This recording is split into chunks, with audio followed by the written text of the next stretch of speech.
If I were a Mexican person, I wouldn't read the book.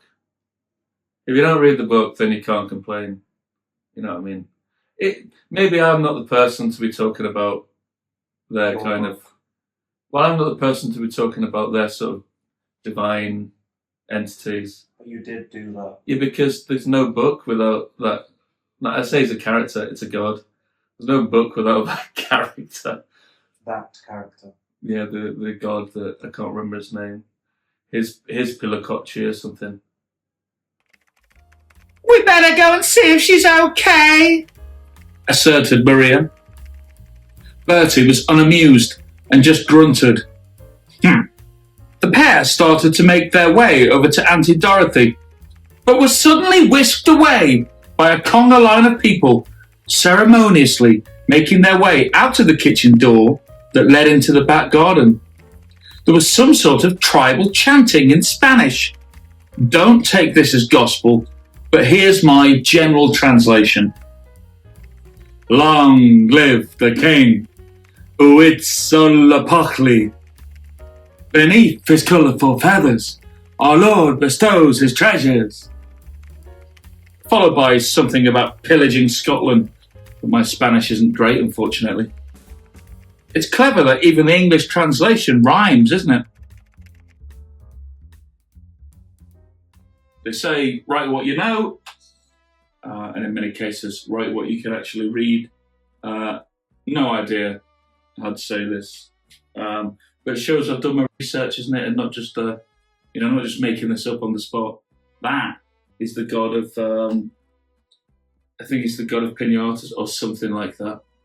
How much research did you do before writing the novel? Well, that's the thing, isn't it? I mean, did, Matthew, Mark, Luke and John research the Bible before they wrote it?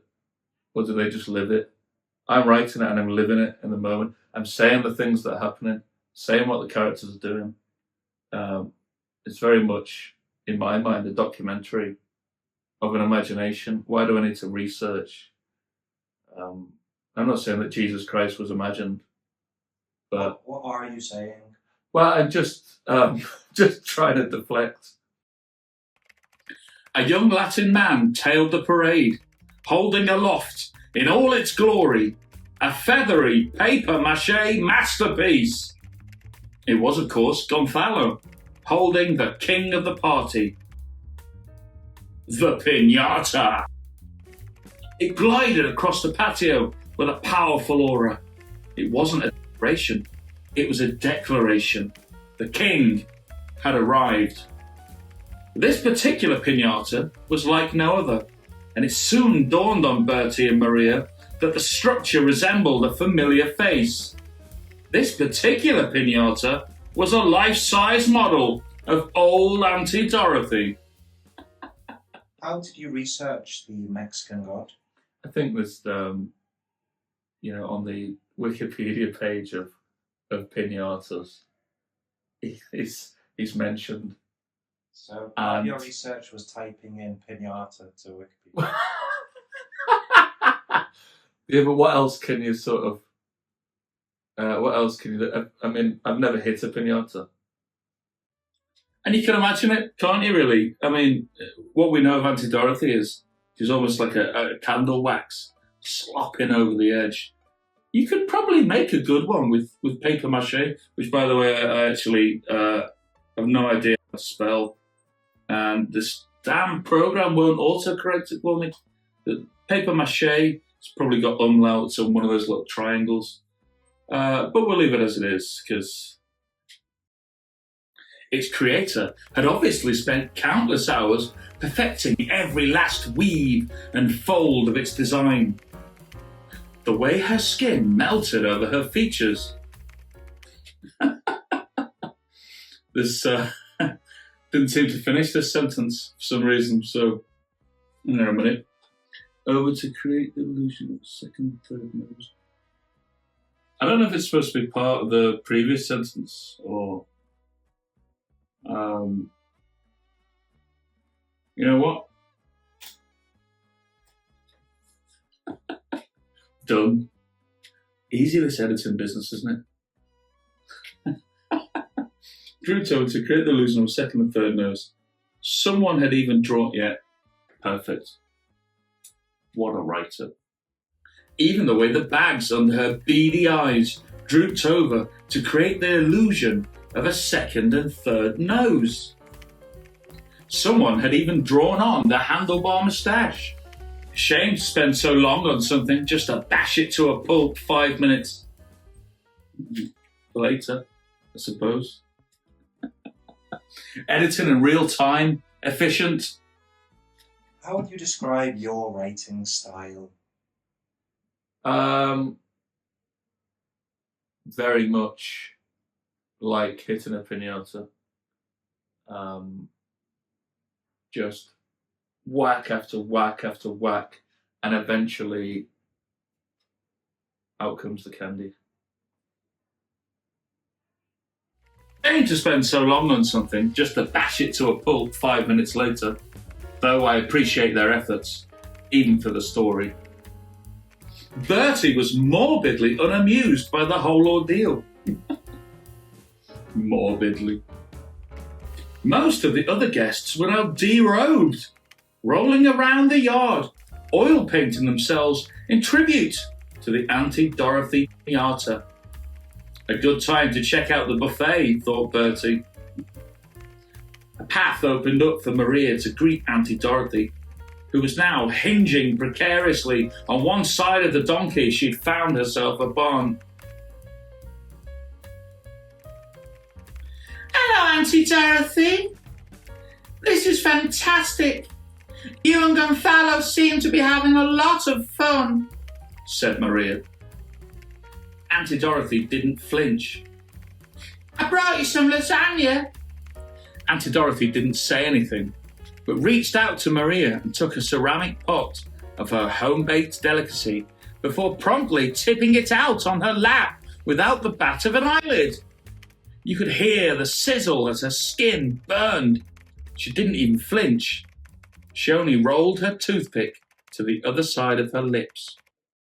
Which I would say sort of is flinching, really, isn't it?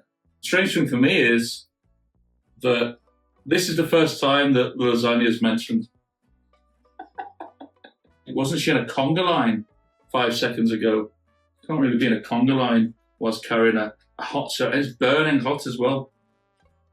How is it burning hot? They'd have to take it in the car, wouldn't they? Probably with a towel wrapped around it. Go into the garden. She didn't go and heat it up in the microwave because we didn't. Anyway, you just have to accept it, won't you? Continuity, big issue. Sometimes you write something and you think, oh, was this brought up earlier?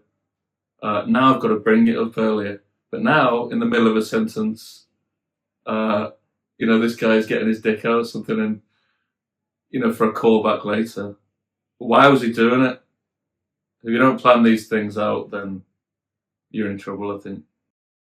Now, that's the lasagna dealt with. Now, we need to deal with the lasagna that's all over poor Auntie Dorothy's lap. It's sizzling, the smoke, she's burning, and all she does is just, if you didn't get what that was, it was rolling the tooth. Very difficult to mine that, actually. Imagine there's a toothpick. One thing I guess that kind of misses the mark a little bit is that I've painted this picture of, Maria's a really interesting person, and it's Bertie that's the issue, and he's oppressing her and all that type of stuff. But actually, Auntie Dorothy doesn't even want to look at her. She doesn't even flinch. In fact, she doesn't even flinch twice. She didn't flinch there, and she didn't even flinch there. So the fact that Auntie Dorothy is not even interested in Maria, kind of probably says the wrong thing about Maria. There's one piece of advice in show business: send them home happy. So what I'm sending you home today with is the image of a naked, old, burning woman with lasagna all over her lap, the sizzling, the smoke, and it smells horrible, the burning flesh, and The intended reader of the book is me. You, of course, are the writer of the book. Yeah, but it's it's sort of a book for me. It seems like you haven't read it. No, I've not. I'm gonna read it. I'm gonna review it. In this series, but I don't like reading books. I thought I might like to read a book that I'd written, and it's all right. You know what I mean? It might be my favorite book. you don't like it, Fig, do you? You don't like my book?